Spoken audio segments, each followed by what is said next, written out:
नमस्कार दोस्तों, मैं हूं सौरभ शर्मा। आप देख रहे हैं भारत 24। एक स्पेशल गेस्ट है, हरियाणा से है। हरियाणा से क्या ताल्लुक रखते हैं वो मैं आपको बताऊंगा, लेकिन इस इंटरव्यू स्टार्ट करने से पहले कुछ लाइनें बोलना चाहूंगा और उम्मीद करता हूं नवनीत भाई आपके जो लिखा आपको पसंद आएगा।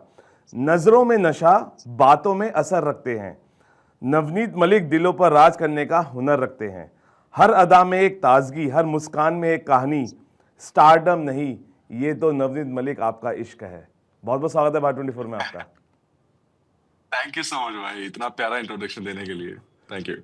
भाई बहुत क्रेज बना हुआ है द भूतनी का, और एक बार और आपका हम एक नया किरदार, फ्रेश किरदार देख रहे हैं। कितने एक्साइटेड हैं, बिकॉज जब एक नया किरदार मिलता है, क्योंकि एक एक्टर की भूख होती है, उसे अलग अलग किरदार निभाना होता है, और जब एक फ्रेश जी किरदार मिलता है, मुझे लगता है उतनी एक्साइटमेंट होती होगी जितनी पहले रोल के लिए हुई होगी।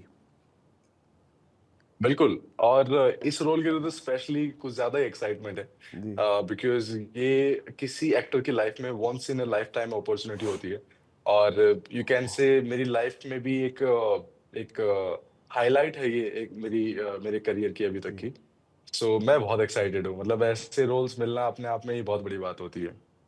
भाई संजय दत्त का यंगर वर्जन आप इस फिल्म में निभा रहे हैं। ये बहुत कम लोगों को चांस मिलता है संजय दत्त के इतने करीब जाना, उनको निभाना। बिल्कुल। That's what I am saying कि मैं बहुत लकी फील जी करता हूँ, मैं बहुत ब्लेस्ड हूँ कि मुझे इस तरीके का रोल ऑफर हुआ और अब पब्लिक मुझे देखने वाली है इस रोल में।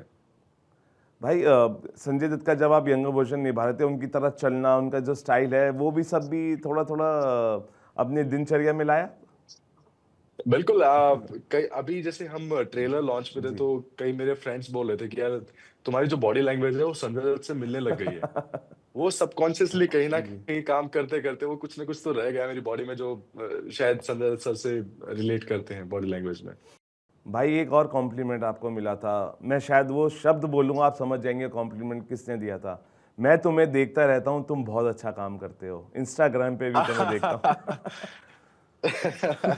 अरे मेरे मेरी लाइफ में इतना खूबसूरत लाइन और जिनके मुंह से वो निकला है जी वो बहुत बड़े वर्ड है मेरे जी लिए। ये धर्मेंद्र सर ने मुझे बोला था। मैं जी रिसेंटली जाट के प्रीमियर पे जी गया हुआ जी। था और वहां पे मुझे धर्मेंद्र सर मिले, पीछे वाली सीट पे बैठे हुए थे। तो मैं उनके पास गया, मैं जी नमस्ते किया। उसके बाद वो बोलते हैं कि बेटा मैं तुझे देखता रहता हूँ इंस्टाग्राम पे, तू बहुत अच्छा काम कर रहा है, गॉड ब्लेस यू, ये सब। काफी देर तक तो मुझे उसको ऑब्जर्व करने में लगा कि यार लेजेंडरी धर्मेंद्र सर ये मेरे बारे में बोल रहे हैं, जो कभी सोचा नहीं था कि मैं उनके आसपास कभी मिल पाऊंगा या कुछ ऐसी चीज। बट अभी तक मैं ऑब्जर्व करने की कोशिश कर रहा हूँ कि वो फीलिंग, वो बहुत मिक्स इमोशन है सारे। और मेरे लिए बहुत बड़े वर्ड थे जो शायद जिंदगी भर मुझे ये वर्ड याद रहे, और मैं शायद इनके बदौलत और भी मेहनत करूं और मैं आगे बढ़ूं जिंदगी में। भाई, आप खुद रोहतक हरियाणा से हैं, वो भी एक जाट हैं, तो प्राउड फील होता है कि इंस्टा पे भी वो आपको देख रहे हैं। और ये बहुत ही अचंभे की बात है कि अगर धर्मेंद्र सर कह रहे हैं कि मैं आपको इंस्टा पे भी देखता हूँ। मतलब मैं खुद शॉक हो गया था। मैं जी धर्मेंद्र सर मुझे बोल रहे हैं कि ये वर्ड कि मैं तुझे जी। देखता रहता हूँ, तू बहुत अच्छा काम कर रहा है। तो मैं बहुत बहुत ब्लेस्ड हूँ और मतलब बहुत प्यार करता हूँ उनसे। कई बार पहले भी मुलाकात करने की कोशिश की पर कभी मिल नहीं पाया था सर से, और इस तरीके से मुलाकात होंगे, ये वर्ड मेरे लिए बोलेंगे तो बहुत ही बड़ा सरप्राइज था। बट प्यार है बस। अब मैं क्या बोलूं, ब्लेस्ड हूँ मैं इस चीज में। क्या ही बोल सकता हूँ इसमें। भाई, आप अपने हर किरदार से लट गाड़ रहे हैं, और कहते हैं ना हरियाणा में कि लट गाड़ दिया। आपको प्राउड फील होता है? दोस्त कैसा फील करते हैं, पेरेंट्स कैसा फील करते हैं? बहुत अच्छा, मतलब जी जिस तरीके से जर्नी स्टार्ट हुई थी, लव हॉस्टल से जी स्टार्ट किया, फिर फ्रीलांसर में कंप्लीटली डिफरेंट जी था, बीच में और प्रोजेक्ट के लीड में किए, देन ये संजय दत्त को पोर्ट्रे कर रहा हूँ। तो जिस तरीके के लुक डिफरेंट डिफरेंट जी वेराइटीज में लोग जी देख रहे हैं और जिस तरीके से वो एंजॉय कर रहे हैं, एक्सेप्ट कर रहे हैं हर उसमें, तो मेरे लिए बहुत अच्छा है कि लोग और मेरी फैमिली बहुत खुश होते हैं कि आसपास लोग उनको अप्रिशिएट कर रहे हैं। और ये सब देखना ऑब्वियसली घर वालों की खुशी से बढ़कर तो क्या ही है, उनकी खुशी के लिए सारी चीजें आप करते हो आपके करियर में। तो मुझे बहुत अच्छा लगता है जब लोग अप्रिशिएट करते हैं कि यार तू इस लुक में फिट बैठता है, इसमें भी अच्छा कर रहा है, अब ये तेरा बहुत ही अलग किरदार आ रहा है। तो एज एन एक्टर मुझे बहुत खुशी होती है सुन के। अच्छा भाई, एक सबसे अच्छी बात जो आपके अंदर है, जो औरों को भी इंस्पायर करती है, 140 रिजेक्शंस के बाद भी हरियाणा के इस जज ने हार नहीं मानी, और आप देखिए कितने बेहतरीन किरदार अब लगातार निभाए जा रहे हैं आप। जी 140 तो शायद उससे कहीं ज़्यादा ही होंगे जी, नंबर तो। मतलब हम महीने-महीने में ही हमारे जी, 50, 60, 70 रिजेक्शन तो हो ही जाते हैं। बट जर्नी है, मतलब कभी मुझे स्ट्रगल फ़ील नहीं हुआ। इट्स अ जर्नी जी, कि आपका जब शॉर्टलिस्ट होने लग जाते हैं, समझ में आ जाता है कि ये आपके लिए काम कर रहा है। हम उसको लेके फिर आगे बढ़ते रहते हैं। It's a journey. समझना ज़रूरी होता है, यहाँ पे जी, पेशेंस का गेम बहुत है। एज़ एन एक्टर आपको पेशेंस रखना पड़ता है। मैं मॉडलिंग करता था, करते-करते जी। एक्टिंग में घुसने लग गया। तो वो सब चीज़ें जो पेशेंस के साथ में आती है, उसका करने का फिर मज़ा ही अलग होता है। सो कभी स्ट्रगल फ़ील नहीं हुआ। 140 क्या, मैं 1000 भी देता तो भी मुझे कोई ऐसा फ़ील नहीं होता कि मैं 1000 दे के यहाँ पे पहुँचा हूँ। नहीं भाई देखिए बहुत ज़रूरी होता है मुझे लगता है कि जब आप कोई भी एक अच्छा किरदार निभाते हैं और वो किरदार लोगों के दिल तक पहुंच रहा है या दिलों तक पहुंच रहा है दिमाग तक पहुंच रहा है उस किरदार के लिए ऑडिशंस बहुत ज़रूरी है चाहे आप नए इंडस्ट्री में हैं या पुराने मुझे लगता है आपको लगता है कि ऑडिशंस बहुत ज़रूरी है आज के अगर हम आज की जर्नी देखें बिल्कुल, मतलब एज़ अ डायरेक्टर मैं देखना चाहूँगा कि यार ये एक्टर इस मेरे रोल में फिट होता है कि नहीं होता, उसके लिए आपको ऑडिशन देना ही पड़ता है। अगर हम सोचें घर पे बैठे-बैठे कोई साइन कर ले हमें, ऐसा नहीं होगा। जी वो कभी पूरी ज़िंदगी निकल जाएगी, पर आपको मेहनत तो करनी पड़ेगी। आपको रोज़ बैग उठा के या कनेक्ट करके किसी ना किसी के थ्रू आपको ऑडिशंस मिलने ज़रूरी हैं। आप टाइम पे उनको भेजो, तभी जाके एक आगे प्रोसेस बिल्ड होता है और लोगों को भी समझ में आता है कि यार कितना प्रोफेशनल है, कितना काम करना चाहता है। तो ऑडिशंस बहुत ज़रूरी हैं, यस। भाई क्योंकि आप तेज़ी से लगातार इंडस्ट्री में अब आगे बढ़ रहे हैं पैर जम गए हैं अच्छे किरदार मिल रहे हैं अगर मैं आपसे पूछूं कि फैंस के साथ सबसे अच्छा तरीका कनेक्शंस बनाने का क्या है? सी मैं जहाँ से आता हूँ, मैं जी, हरियाणा छोटे से गाँव से आता हूँ, अभी जी, मैं रोहतक में रहते हैं हम। तो मैं रूट से बहुत कनेक्टेड हूँ। जी, तो मुझे कहीं पर भी कोई भी फैन मिलते हैं या फिर कोई भी मुझे मैसेज करते हैं इंस्टाग्राम पे, तो मैं कोशिश करता हूँ सबका रिप्लाई करने का। अगर कोई बोलते हैं मुझे एक्टर बनना है, तो मुझे अगर जेन्युइनिटी लगती है कि यार ये सीरियसली अपने ऊपर काम कर रहा है, तो मैं जेन्युइनली उनको रिप्लाई करने की कोशिश करता हूँ। बाकी कहीं पे भी जाते हैं, लोग मिल जाते हैं, वहीं पे बात करने लग जाते हैं। तो ये मुझे मैं कोशिश करता हूँ कि इंस्टा पे ज़्यादा कनेक्टेड रहूँ। पर्सनली मिलके फिर ज़्यादा इतना टाइम सबको दे नहीं पाएँगे, बट हाँ, इंस्टा के through I think it's a social platform, आप इज़िली कनेक्ट कर सकते हो सबसे और सबकी प्रॉब्लम सुन सकते हो। नवनीत भाई पृथ्वीराज एक वो भी बहुत बड़ा प्रोजेक्ट था जो हाथ से गया अक्षय कुमार जी, साहब का लेकिन आपको लगता है कि जर्नी ऐसी है कभी चीज़ें मिल रही है कभी जा रही है लेकिन हमें आगे बढ़ते रहना है बिल्कुल जी, 100%। कभी उस टाइम पे भी थोड़ा दुःख हुआ था मुझे, जी बट उससे पहले भी एक इंसिडेंट हुआ था जब मुझे रेड चिलीज़ ने फ़ोन किया था, जी आज से 10 साल पहले, बट वो भी मुझे लगा कोई मैकडी-वैकडी वाले उनकी वजह से मेरा वो स्किप हो गया था जी किसी वजह से, जी और मैं उनसे मिल नहीं पाया था। तो जर्नी तो मतलब आज अगर मैं सोचूँ तो मैं चाहता हूँ कि यार ये ऐसे ही होना चाहिए कि आप पूरा ग्रो करके धीरे-धीरे आगे बढ़ें, ताकि आपको पूरे अनुवांशिक पता चल जाए कि जी क्या काम करता है, क्या नहीं करता है, किस तरीके से आप मेंटली भी स्टेबल हो सकते हो। जी क्योंकि यहाँ पे मेंटली बहुत ज़रूरी है कि मेंटली आप कितने स्टेबल हो, जी कब कैसे कितना लंबे टाइम के लिए सस्टेन कर रहे हो, दैट इज़ मोर इम्पोर्टेंट। भाई कोई एक ऐसा किरदार जिसके लिए सबसे ज़्यादा मेहनत की हो और उसका प्रोसेस अगर आप बताना चाहें द फ्रीलांसर में बहुत मेहनत गई थी। वो कुछ ऐसा अ, आप सुन पा रहे हैं? जी जी जी जी हाँ। द फ्रीलांसर में काफ़ी नेगेटिव शेड था। मतलब जी ऐसा कैरेक्टर था कि मैं कहीं से रेफ़रेंस भी नहीं देख सकता था कि जी यार कुछ मिल जाए कि किस तरीके से सच आते हैं और किस तरीके से पोर्ट्रे करना है। जी तो मैंने बहुत रिसर्च किया और बहुत ऐसी-ऐसी वीडियोज़ मैंने निकाली कि पूरा मतलब इंटरनेट छान मारा था मैंने। जी तो अपना भी कुछ उसमें डाला। एक लंबे टाइम के बाद में मैं डाउटफुल था, पर मैं अपनी साइड से पूरा प्रिपेयर्ड था। बट जिस तरीके से ऑडियंस ने प्यार दिया, मुझे लगा कि हाँ, एक राइट नोट पे मैंने चीज़ें हिट की हैं और जो ऑडियंस कनेक्ट कर पा रही है, तो मेरे लिए बड़ी चीज़ थी। हाँ, काफ़ी लंबा टाइम था उसके लिए प्रोसेस का भी।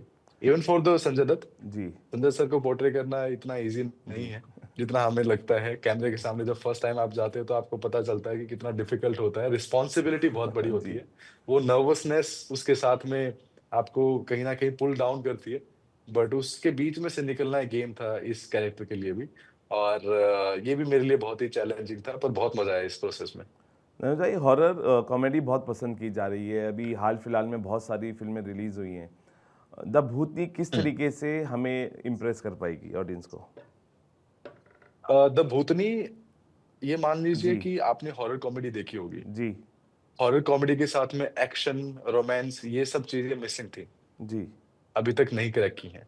दूसरा संजय दत्त सर, जो कॉमेडी में किंग माने जाते हैं, उन्होंने कितनी बड़ी-बड़ी धमाल से लेके ऐसी-ऐसी फ़िल्में दी हैं जो लोग देखना पसंद करते हैं। तो ये फुल पैकेज है मासेस के लिए, जहाँ पे आपको आपको डर भी लगेगा, आपको फुल एक्शन भी देखने को मिलेगा। मतलब साउथ के डायरेक्टर्स हैं जो एक्शन डायरेक्टर्स हैं, आप सोच सकते हो कि साउथ में किस तरीके के एक्शन देखने को मिलते हैं, सेम यहाँ पे पूरा पैकेज मिलेगा। ड्रामा, लव एंगल ये सब भाई क्योंकि आप गिटार भी बहुत अच्छा बजाते हैं, कभी आपको लगा कि रॉक स्टार लुक मैं अभी भी देख पा रहा हूँ ऑन स्क्रीन पे, कभी लगा कि ये एक पूरा बैंड बना के कॉन्सर्ट किया जाए because you are the finest guitarist भाई। इतना आप बड़ाई कर रहे हैं, शायद मैं उतना अच्छा गिटारिस्ट नहीं हूँ। जी, ये आपने कुछ ज़्यादा ही बोल दिया। बट मैं हाँ, डेफ़िनेटली दोबारा गिटार उठाऊँगा। बट हाँ, हल्का-फुल्का मैं बजा लेता हूँ। और मेरे दिल में कई बार आता है जी। कि मैं ऐसे बैंड बनाऊँ और मैं पूरा परफ़ॉर्म करूँ सेट पे। बट मैंने उतना प्रोफ़ेशनली सीखा नहीं कभी गिटार, अपना ही मिल-जुल के जितना सीख पाया मैं दोस्तों के बीच में थोड़ा बहुत बजा लेता था। तो you never know in future कभी कुछ टाइम मिले तो मैं सीखूँगा और बिल्कुल स्टेज पे परफ़ॉर्म करने की कोशिश करूँगा। भाई कौन सा डायरेक्टर आपको लगता है कि जिसके लिए नवनीत मलिक फ्रेम में सबसे सटीक बैठेंगे? अ, अभी मेरे दिमाग में संजय लीला भंसाली सर हैं हाँ जी, और अनुराग कश्यप हैं। जी, मुझे ऐसा लगता है कि मैं दोनों साइड को बहुत खूबसूरत तरीके से पोर्ट्रे करता हूँ, बिल्कुल। कर पाऊँगा। मतलब संजय लीला बंसाली एक तो तो खैर जिस फ्रेम में हम उनको देखते हैं लार्जर देन लाइफ वो प्रेजेंट करते हैं चीज़ों को ऑन स्क्रीन। एग्ज़ैक्टली। जी, एंड फिर दूसरी साइड है अपने अनुराग कश्यप। जी। जहाँ पे अनुराग बिल्कुल भाई, ही जी रॉ बिल्कुल। चीज़ें दिखा सकते हैं। तो मैं जी, जहाँ से आता हूँ तो मैं वो एग्ज़ैक्टली वो पुल आउट कर सकता हूँ जो एग्ज़ैक्टली वो जी। अपनी फ़िल्मों में दिखते हैं, करवाते हैं एक्टर से। भाई किस तरीके की अब उम्मीदें हैं और आप क्या कहना चाहेंगे द भूतनी के लिए? बिकॉज़ एक ऐसी फ़िल्म है जो मुझे लगता है कि सबसे ज़्यादा टॉक ऑफ द टाउन बनी हुई है। लोग बेसब्री से इंतज़ार कर रहे हैं, हँसना चाहते हैं, डरना चाहते हैं, बैठ के हर वो चीज़ एन्जॉय करना चाहते हैं जो एक एंटरटेनमेंट फ्लेवर देता है। बिल्कुल, रीज़न यही है सर जी, इसके पीछे कि जी, आजकल बहुत सीरियस हो चुके हैं लोग, जी, थोड़ा उनको हँसाया जाए, जी, थोड़ा उनको वापस थिएटर्स में लाया जाए, जी, ताकि वो रिदम वापस बने और जितने भी प्रोड्यूसर हैं, जितने फ़िल्म मेकर्स हैं, उनका हौसला बढ़े और वो और भी अच्छी फ़िल्में निकालें आगे जी, और लोगों को एंटरटेन करते रहें, यही है। और द भूतनी एक बहुत ही ऐसा प्रॉपर ड्रामा जी, हॉरर कॉमेडी से लेके एक्शन सब कुछ एक उसमें आपको देखने को मिलेगा, तो आपके लिए एंटरटेनमेंट इससे बेटर मतलब कहाँ ही मिलेगा। ऊपर से संजय दत्त सर को तो आप मतलब जानते ही हैं किस जी। तरीके से वो काम करते हैं, उनको देखने तो पूरी दुनिया लाइन में लगी रहती है। तो ये मेरे लिए भी बहुत एक्साइटमेंट है कि मैं पूरी फ़िल्म जाके मैं थिएटर में पहले दिन फर्स्ट शो में देखूँ। ये मेरी फ़िल्म मैं इसमें हूँ इसलिए नहीं, जी, मैं एज़ एन ऑडियंस भी मैं अपने आप को देखता हूँ कि यार ये ऐसा ड्रामा आस-पास नहीं बन रहा है जी, और इन फ्यूचर हमारी इंडस्ट्री में होपफुली आगे ऐसी फ़िल्में बने और जी। इससे भी अच्छी फ़िल्में बने। ये आशा है अभी के लिए, बट मैं सबको बोलना चाहूँगा एक 1 मई को द भूतनी थिएटर्स में रिलीज़ हो रही है, आप वहाँ जाएँ और फ़िल्म का लुत्फ़ उठाएँ। बिल्कुल भाई और कौन-कौन से प्रोजेक्ट्स हैं इसके बाद अगर थोड़ा-सा हाइलाइट दे दें जाते-जाते? भाई रिवील नहीं कर सकते बट 3 प्रोजेक्ट है, तीनों बहुत जी, बड़े हैं प्रोजेक्ट अभी के लिए। जो आप लुक देख रहे हो जी, लॉन्ग हेयर है, मैंने जी, जी, जल्दबाजी में कुछ काम कर रहा था जी, इसलिए मैंने कैप लगा दी जी। और तीनों बड़े प्रोजेक्ट हैं मतलब अगर एक अगर थोड़ा बहुत मैं हिंट दूँ तो मुझे वो कंफर्म नहीं है बट अप्रोच्ड है बट आपको इंटरेस्ट आएगा उसको सुनने में। किंग फ़िल्म आ रही जी, है शाहरुख खान जी, साहब की, जी। तो उसमें नेगेटिव लीड के लिए अप्रोच हुआ हूँ। वाह! वो मतलब उनसे ऊपर अब मैं क्या ही बोलूँ, क्या काम करूँ मैं? जी, तो वो चीज़ें हैं बट कन्फर्म होंगी तो मैं डेफ़िनेटली आप लोगों के साथ शेयर करूँगा। 2 जी। कन्फर्म्ड है, उनकी शूटिंग स्टार्ट होने वाली है, जिनका हम जल्दी से दोबारा इंटरव्यू में एक बार खत्म हो जाए तो हम उसके बारे में बात कर पाएँगे। वो रिवील नहीं कर सकता मैं। चलिए भाई जी। बहुत-बहुत शुभकामनाएँ आपको सभी प्रोजेक्ट्स के लिए और हम भी ये कहेंगे कि जिस तरीके से आप अभी तक एंटरटेन करते आए हैं अपने फैन्स को, ऐसे ही आगे भी मुझे पता है कि आप ऐसे किरदार चुनेंगे, जिससे एंटरटेनमेंट का जो डोज़ है आपका वो डबल हो जाएगा। एंड विश यू लक भाई ऑल फॉर योर प्रोजेक्ट्स और आप ऐसे ही एंटरटेन करते रहिए और हमें मौका देते रहिए अच्छे-अच्छे इंटरव्यू का और आपकी बातों को फैन्स तक और फैन्स की बातों को आप तक हम पहुँचाते रहें। थैंक यू भाई talking to us. Thank you so much for inviting me. Thank you मेरे भाई। चलिए फिलहाल अभी के लिए इतना ही, आप बने रहिए भारत 24 के साथ।